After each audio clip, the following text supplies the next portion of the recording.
لیکن وہ مسلمان بھی نہیں بیچ سکتے ہیں، مسلمان بھی نہیں خرید سکتے، اس کو روک دیا گیا۔ وقف کا مطلب یہ وقف رکنا، کہ جس پرپس کے لیے ہاں، وقف کیا گیا ہے بس اسی پرپس کے لیے اس کا استعمال ہو۔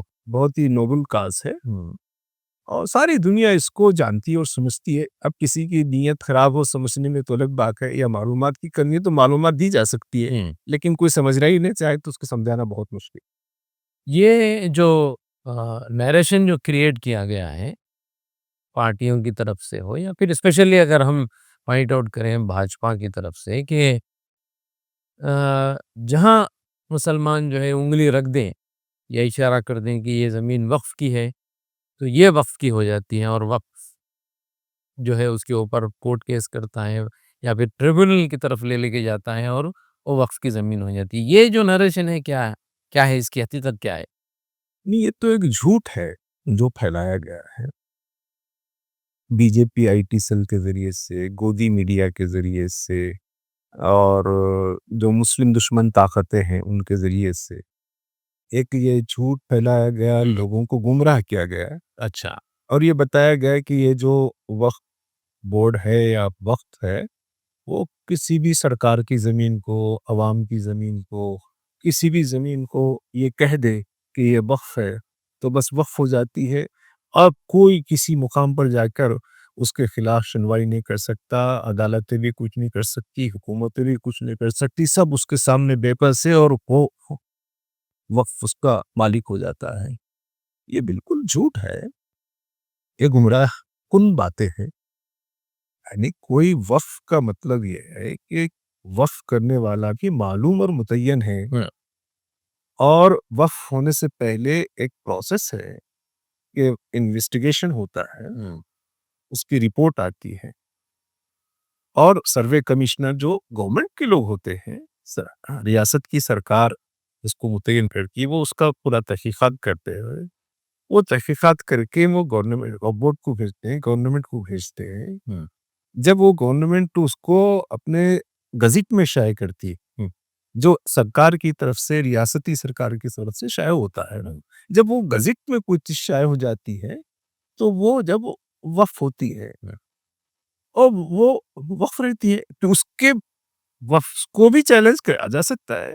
لوگ کورٹ کو جاتے ہیں، ہائی کورٹ کو جاتے ہیں، سپریم کورٹ کو جاتے ہیں، سب چیزیں چلتی ہے۔ اس کے ساتھ ایک بات اور بھی ایڈ کر دوں کہ یہ جو کہا جاتا ہے کہ وقف ٹرائبونل جو فیصلہ کر دے اس کو ایسا باور کرایا جا رہا ہے کہ یہ کوئی پرائیویٹ ایک ججوں کا جو ہے جتھا ہے جو عام جو ہے سرکاری اور حکومتی اس سے جو ہے بالکل الگ ہے، اس کا کوئی اس سے تعلق نہیں ہے۔ یہ کہاں کا یہ بھی گمراہ کر پوائنٹ۔ اصل میں جو وقف بورڈ ہے وہ بھی مسلمانوں کا ادارہ یا مسلمانوں نے نہیں بنایا ہے۔ وقف بورڈ کو بنانے کی اجازت پارلیمنٹ نے دی ہے، اچھا، پارلیمنٹ کا قانون ہے، اور وقف بورڈ بنانا وہ ریاست کی حکومت کی ذمہ داری ہے، اور ریاست کے حکومت میں جو لوگ ہوتے ہیں وہ اپنی مرضی کے ممبرز بناتے ہیں، اپنی مرضی کے چیئرمین بناتے ہیں۔ اس میں عام مسلمانوں کا کوئی تعلق نہیں۔ اچھا، جو اسٹیٹ گورنمنٹ ہے وہ بورڈ بناتی ہے، اور وقف بورڈ ٹریبونل نہیں بناتا ہے۔ ٹریبونل بالکل الگ چیز ہے، وقف بورڈ الگ چیز ہے۔ ٹریبونل بنانا بھی اسٹیٹ گورنمنٹ کی ذمہ داری، اس میں سرکار کا جج ہوتا ہے، اس میں سرکار کی طرف سے اس کے ممبر بنائے جاتے ہیں، تو وہ بالکل آزاد ہوتے ہیں۔ وہ چاہیں تو وقف بورڈ کے خلاف ڈیسیشن دے سکتے ہیں، چاہے تو وقف بورڈ کے حق میں ڈیسیشن دے سکتے ہیں۔ تو نہ ہی وقف بورڈ کو مسلمان بناتے ہیں اور نہ ہی وقف ٹریبونل کو مسلمان بناتے ہیں۔ یہ پوری یہ ایکٹیویٹی پورا جو سرکار بناتی ہے، سرکار کا کام۔ پورا اسٹیٹ سرکار بناتی ہے، اور اسٹیٹ سرکار بنانے کے لیے قانون ہے، قانون کے مطابق بناتی ہے۔ یہ تو رہی باتیں، لیکن اب جو قانون بن چکا ہے اس کے اندر کیا تبدیلیاں جو ہے واقعی میں، ویسے تو کہا جا رہا ہے کہ 40 امینڈمنٹ جو ہے اس پہ کیے گئے ہیں، وہ کیا جو بنیادی امینڈمنٹس ہیں جس سے مسلم پرسنل لا یا پھر ایک بڑے دفعے کو مسلمانوں کو ہر مسلمان مسلمان ہر سمجھدار آدمی کو، ہاں، تو کیا جو ہے اعتراض آئے تھے بنیادی طور پہ، وہ کیا جو ہے اعتراضات ہے؟ دیکھیے وہ تو کاغذ میں بہت کچھ لکھا ہے، وہ 44 ہیں یا بعد میں حکومت کہہ رہی ہے کہ وہ 14 ہے، وہ اتنی ہم تفصیل میں نہیں جا سکتے. جی میں موٹی موٹی ایک 4-5 باتیں بتاؤں گا جی جو بہت ان کو اس پر قانوناً اعتراض ہے، شرعاً اعتراض ہے. جو سب سے پہلی بات ہے کہ لا آف لمیٹیشن ایک چیز ہے، اچھا 1963 کا قانون ہے. اس قانون میں یہ بات ہے کہ کوئی شخص 12 سال تک ایک پراپرٹی پر ہے اور اس پر کوئی اعتراض نہیں ہوا، کوئی آدمی کورٹ کو نہیں گیا 12 سال کے بیچ میں، تو وہ لا آف لمیٹیشن کے تحت وہ جو پراپرٹی ہے اس کا حق اسی آدمی کا بن جاتا ہے جس نے قبضہ کیا تھا. ایسا قانون ہے ملک میں. لیکن یہ جو سکھوں کی جائیداد ہو مذہبی یا خیراتی، یا ہندوؤں کی انڈومنٹس ہوں، یا کرسچنس کے انڈومنٹس ہوں، یا مسلمانوں کے وقف کی جائیدادیں ہوں، ان کو اس قانون سے مستثنی رکھا ہے. اچھا اگر کوئی وقف کی پراپرٹی ہے، کوئی 12 سال نہیں 100 سال سے بھی قابض ہے، تب بھی وہ اس کا مالک نہیں بن سکتا، وہ وقف کو قانون کے ذریعے سے واپس مل سکتا ہے. اب اس نئے جو قانون میں یہ بات ہے کہ وہ جو لا آف لمیٹیشن ہے وہ اس پر لاگو کر دیا گیا ہے، جو ایکسیپشن دیا گیا تھا وہ ختم کر دیا گیا ہے. تو ہوگا کیا کہ بہت سی جائیدادوں پر لوگ قابض ہیں. بعض جگہ یہ حکومت بھی قابض ہے، حکومت بھی ہے، بعض وقت پرائیویٹ پراپرٹیز پرائیویٹ لوگ بھی ہیں، کئی لوگ ہیں.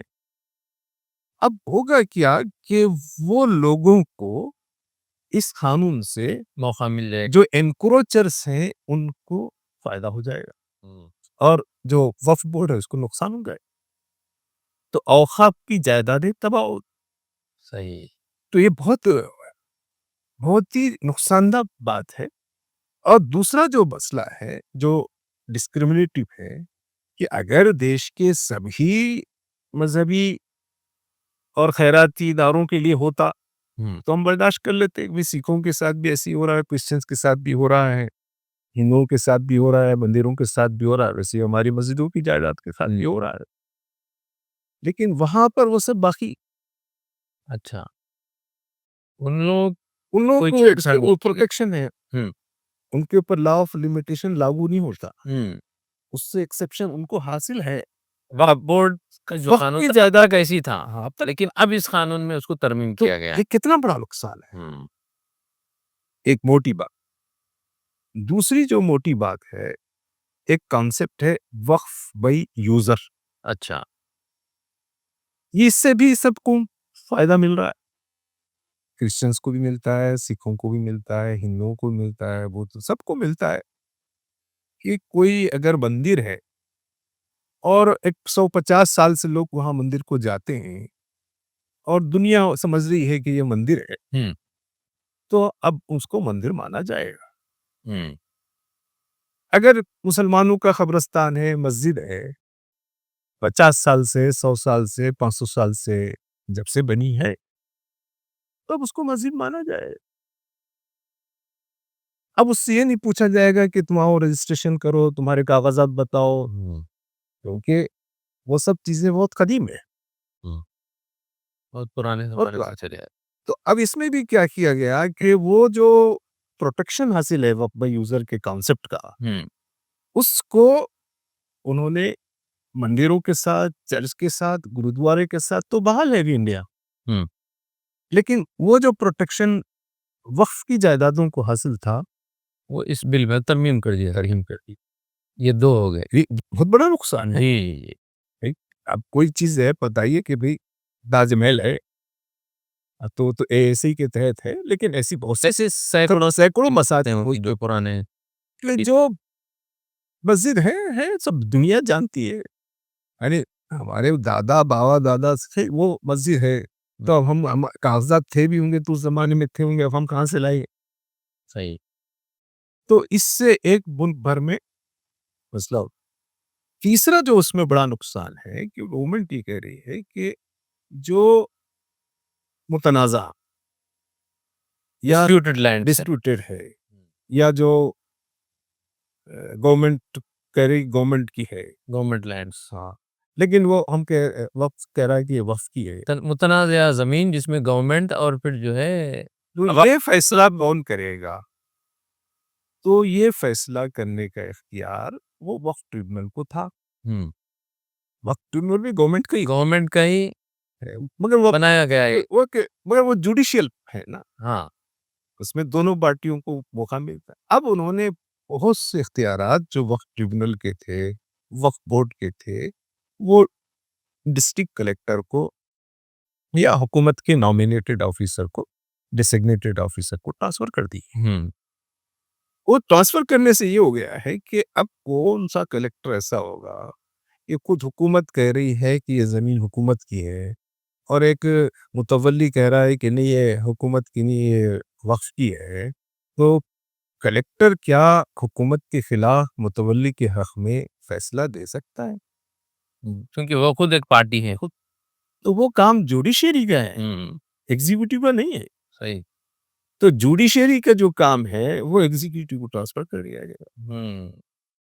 تو وہ تو جتنا یہ جو لحاظ سے انصاف کا دروازہ بند ہو گیا اور اس کے سارے اور یہ سب کا اس پر ہو رہا ہے کہ ہم اس کو پروٹیکشن کرنا چاہ رہے ہیں، ڈیولپمنٹ کرنا چاہ رہے ہیں، ٹرانسپریسی لانا چاہ رہے ہیں اور اس کو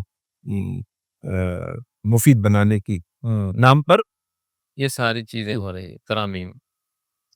اور جو سب سے قابل اعتراض بات وہ ہے کہ اب تک یہ تھا کہ وقف بورڈ کے معاملات میں حکومت کا جو منسٹر ہے وہ تو نگرانی کرتا تھا، سینٹرل گورنمنٹ میں جو مائنارٹی ویلفیئر منسٹر، اور اسٹیٹ میں وہ کس شعبے کا نگران ہوتا تھا، اس وجہ سے وہ ممبر بھی ہوتا تھا. لیکن جو سینٹرل وقف کونسل ہے اس میں ایم پی ممبر ہوتے تھے، ممبر آف پارلیمنٹ، لیکن اس میں شرط تھی کہ وہ مسلمان ہو. اسی طریقے سے جو بار کونسل کے ممبر ہیں ان کے لیے بھی شرط تھی کہ وہ مسلمان، اور جو دوسرے مسلمان نامینیٹڈ ہوتے ہیں وہ تو مسلمان ہی ہوتے تھے. اور جو اس کا جو سیکریٹری ہوتا ہے سینٹرل وقف کونسل کا، اس کے لیے بھی شرط تھی آفیسر ہو، گورنمنٹ کا آفیسر ہو، سیکریٹری لیول کا رائے کا، لیکن وہ مسلمان ہونا شرط ہے اس میں، کیونکہ وقف کا تو پورا معاملہ اسلام اور مسلمانوں سے جڑا ہوا شرعی حیثیت کا شرعی حیثیت ہے، اس میں سب کچھ وہ شریعت کے مطابق کرنا ہے. یہ اب تک کی روایت ہے اور ایسا ہی ملک میں سب مذہب کے لوگوں کے ساتھ ہوتا ہے. جی، جیسے کرسچنس ہیں یا ہندو ہیں یا گرودوارے کو، تو وہاں کی جو دیکھ بھال کرنے کا کام ہے وہ سکھوں کے امور کے دیکھ بھال کا کام سکھ لوگ کرتے ہیں. کرسچنس کے اداروں کی دیکھ بھال کا کام کرسچن کرتے ہیں، ہندوؤں کے مندروں کی دیکھ بھال کا کام ہندو کرتے. صحیح. لیکن اب کیا کیا گیا ہے کہ وہ جس میں یہ بات تھی کہ ممبر آف پارلیمنٹ ہو اور مسلمان ہو، صرف ممبر آف پارلیمنٹ ہو، ہر بات ختم ہو گئی اور مسلمان ہونے کی شرط نکال دی گئی. ایسا بھی ہو سکتا ہے کہ بی جے پی کے پاس کوئی مسلم نہیں ہے نا، اور وہ مستقبل میں بھی نہیں چاہ رہے ہوں گے. نہیں، تو مطلب یہ ہے نا کہ آپ وہ پورا جو وقف بورڈ میں جو مسلمان ہونا ہے وہ ختم ہو جائے گا اور لازماً 2 غیر مسلم ہونا ہے. مینڈیٹری اس میں وہ ایڈ کر دیا گیا، پہلے نہیں تھا. یہ پہلے نہیں تھا. وہ سینٹرل وقف کونسل میں بھی ہے اور اسٹیٹ بورڈز میں بھی ہے. اچھا، تو اس کا مطلب یہ ہے کہ یہ پورے جو وقف بورڈ کے پورے نظام کو مسلمانوں کے ہاتھوں سے نکالنا چھین لیا جا رہا ہے. اب یعنی اس کو انکانسٹیٹیوشنل نہیں بولے تو کیا بول لو، کہہ رہے کہ اس کو انکانسٹیٹیوشنل کیسا بولا؟ جیسا کانسٹیٹیوشن میں ہے آرٹیکل 29 جو دیش کا ہمارا سمویدھان ہے اس میں ہے کہ ہر مذہب کے لوگوں کو اپنے مذہبی تعلیمات کے مطابق اپنے ادارے قائم کر لے اور ان اداروں کو چلانے کا حق حاصل ہے. تب وقف بورڈ بھی مسلمانوں کا ادارہ ہے اور مسلمانوں کو بھی اس کا انتظام کرنا ہے. حکومت سپروائز کرے, لا بنائے, دیکھ بھال کرے, غلطی کرے تو نامینیٹ تو وہی کرتے ہیں. یعنی مسلمان ہونے کا مطلب یہ نہیں ہے کہ مسلمان نامینیٹ کرتے ہیں. مسلمانوں میں گورنمنٹ ہی نامینیٹ کرتی ہے, نامینیشن کا پاور کسی دوسروں کے پاس نہیں ہے, مقننہ کے پاس ہے. وہ تو پورا گورنمنٹ کے پاس ہی ہے. لیکن شرط یہ ہے کہ وہ مسلمانوں میں سے کریں, لیکن وہ بھی اب اس کو ہٹا دیا گیا ہے. تو یہ ایک قسم سے بہت ہی سنگین, یعنی مسلمانوں کی جو وقت کی جائیدادیں ہیں مسجدوں میں, مدرسوں میں, قبرستان, امام باڑے, ان سب کے لیے ایک رسک ہے, بہت خطرناک چیلنج ہے. اور سب جانتے ہیں کہ بی جے پی کی نیت کیا ہے. صحیح ہے. نہیں, کوئی اگر کوئی دوسری حکومت کرتی, کیوں بھائی جو آدمی اب ایسا پیش کیا گیا, سب سے تعجب خیز بات یہ ہے کہ جو کرن رجیجو صاحب جو ہے, اور بہت سے لوگوں نے تقریریں کی پارلیمنٹ میں, لوک سبھا میں, راجیہ سبھا میں, ان کی تقریروں سے ایسا لگ رہا تھا کہ یہ مسلمانوں کی محبت میں اور مسلمانوں کی بہتری کے لیے بہت بے چینی اور اسلام کوشش کر رہے ہیں. ہاں, اسلام کے بارے میں بھی ایسا اتنا گہرا علم رکھتے ہیں کہ بس ایسا لگ رہا تھا کہ مسلمانوں کی محبت میں بس اب اسلام قبول کرنا ہی باقی ہے. اس قدر. لیکن لوگ ان سے یہی پوچھ رہے کہ لنچنگ کے واقعات ہوئے, ان کی تقاریر میں مسجدوں کو توڑ دیا گیا, قبرستانوں کو توڑ دیا جا رہا ہے, گھروں کو بلڈوز کر دیا جا رہا ہے, اور مسلمانوں کی ان تکلیف پہ کوئی رنج و غم نہیں ہے.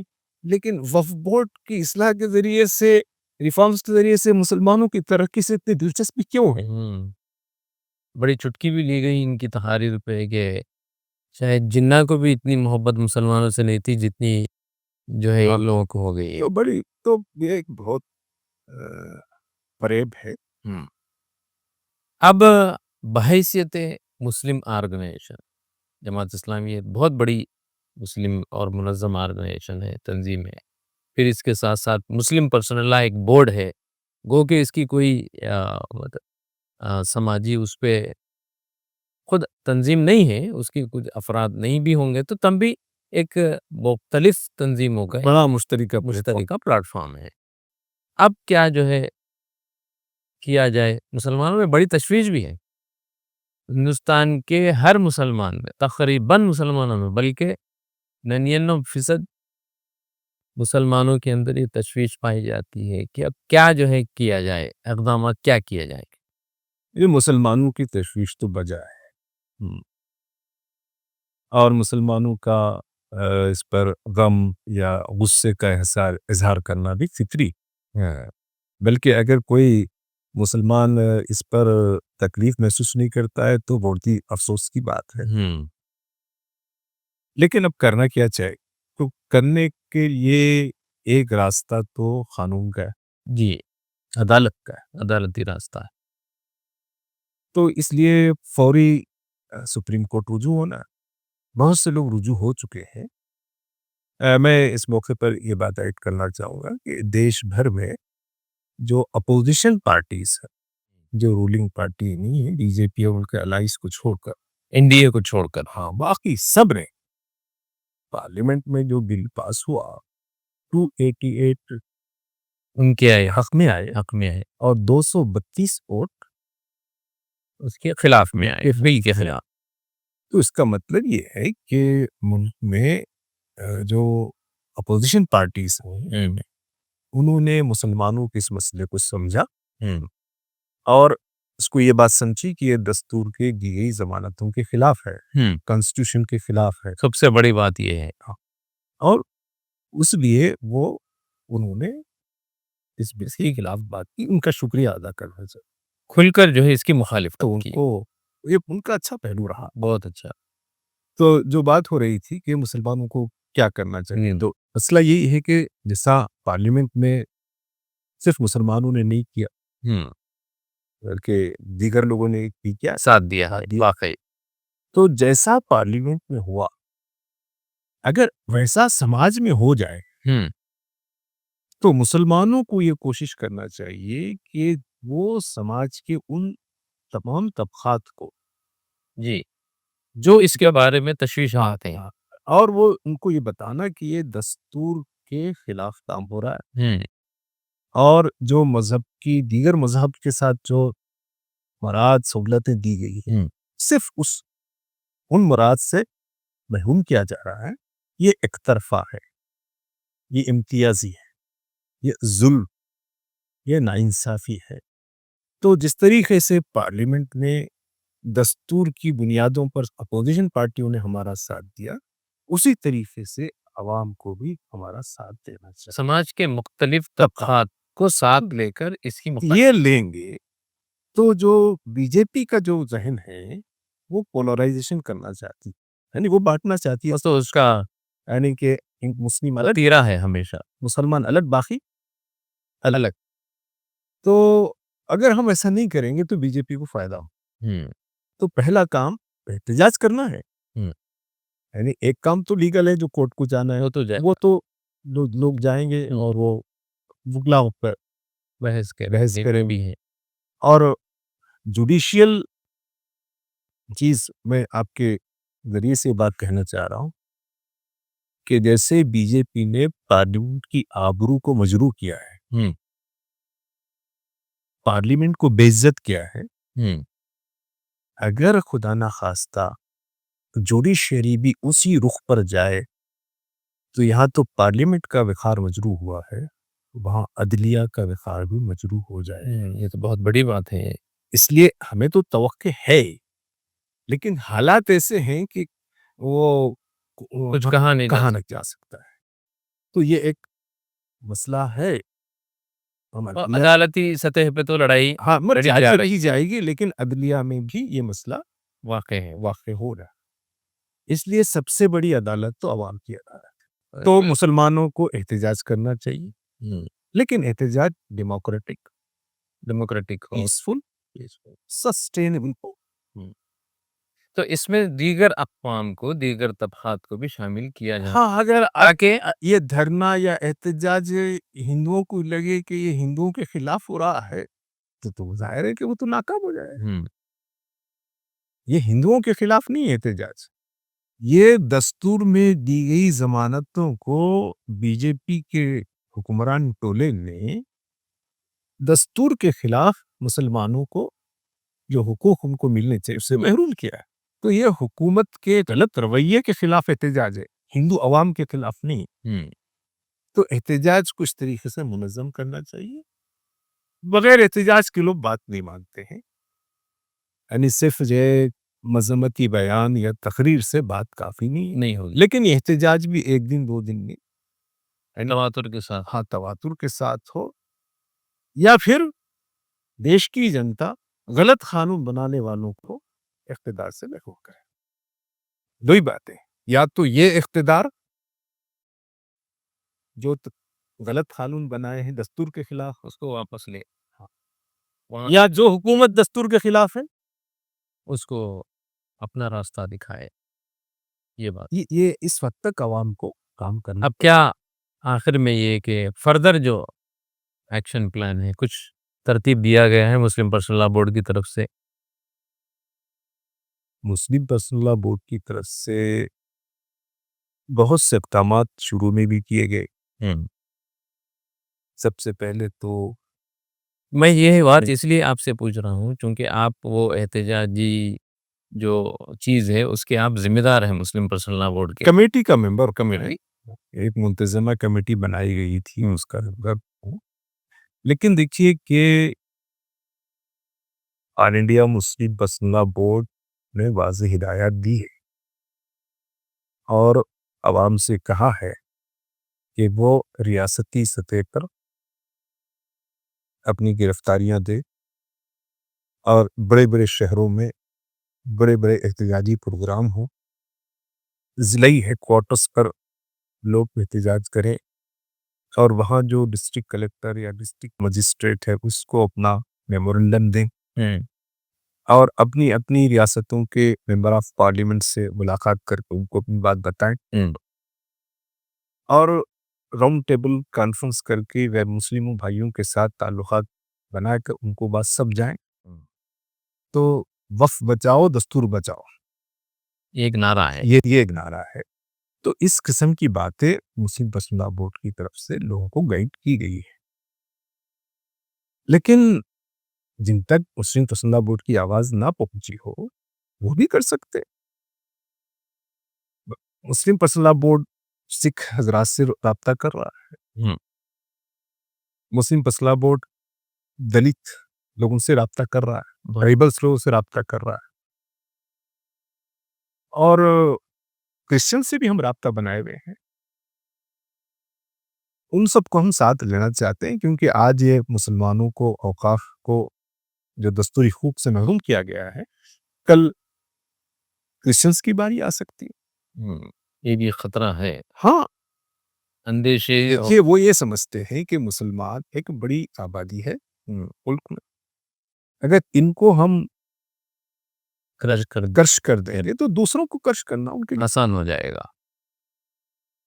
تو اس لیے جو دلت بھائی ہیں, جو کرسچن بھائی ہیں, جو ٹرائبلز ہیں اور جو سکھ ہیں, سکھ بھائی تو ہمارے کھل کر سامنے آ رہے ہیں. تو اس لیے ہم مسلمانوں کو ان سب سے تعاون حاصل کرنا چاہیے اور وہ اس کو ایک ہندو مسلم کی احتجاج میں اس کو تبدیل نہیں ہونا چاہیے.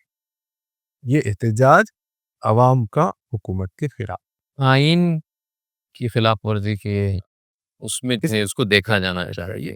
تو جہاں تک مسلم پسندہ بورڈ کی آواز پہنچے وہاں اس کے تحت کریں. لیکن اگر کہیں پر لوگ انہی خطوط پر خود سے بھی کچھ کام کرنا چاہتے ہیں تو وہ کام کر سکتے ہیں, برابر کرنا بھی چاہیے. تو محترم ملک معتصم خان صاحب, آپ کا بہت بہت شکریہ. اور اس اہم موضوع پر آپ نے اپنے زرین خیالات کا اظہار کیا اور جو الجھنیں تھیں ان الجھنوں سے متعلق آپ نے بڑی تفصیل سے اور بہت ہی اچھے انداز میں ہمارے ناظرین کو بات پہنچائی. اوقاف, پھر اس قانون کے پاس ہونے, پھر اس کے بعد کے کیا جو ہے مراحل ہو سکتے ہیں, اس پہ آپ نے بہت ہی اچھے انداز میں بہت کھل کر گفتگو کی. بہت شکریہ. اور آپ کے وقت دینے کا بھی بہت شکریہ. آپ کی مصروفیات ہیں اور بہت ہی نازک مسئلہ ہے, اس پر بھی آپ مصروف ہیں. اس سے متعلق آپ کا تہہ دل سے شکریہ ادا کرتا ہوں. شکریہ. تو ناظرین, فی الحال اتنا ہی. پھر ایک نئی شخصیت کے ساتھ اور کسی نئے موضوع کے ساتھ ہوگی ملاقات. تب تک کے لیے خدا حافظ.